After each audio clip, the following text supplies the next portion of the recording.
With the president pursuing the country's interests abroad, the designated officer in charge, Vice President Sara Duterte, immediately got down to business and renewed their political family's hardline stance against terrorist elements and agents of destabilization.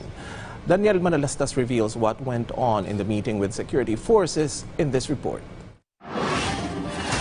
After this sit-down meeting with military and police officials, Vice President Sara Duterte left a strong message against terrorists and criminals.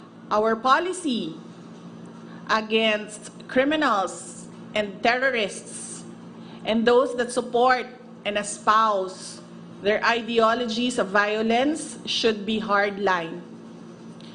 We should show no mercy to criminals and terrorists.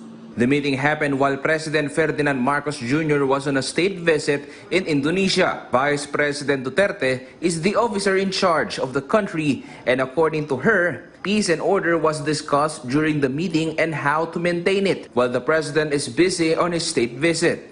As the caretaker, may I reiterate the Marcos administration's direction towards aggressively pursuing programs and projects that will address social inequities and further propel the country's progress post-pandemic. We had a leveling officer, a sit-down, and a coordination because we want to maintain peace and order habang wala po si Pangulong Marcos dito sa ating bansa. Among those who attended were some staff of the Armed Forces of the Philippines, Philippine Army, Bureau of Fire Protection, Bureau of Jail and Management Penology, and Philippine Air Force. Also included were the Philippine Navy and the Philippine National Police. Vice President Duterte also confirmed that they discussed the proposal of the return of the mandatory ROTC. And ano po yung mga ways forward namin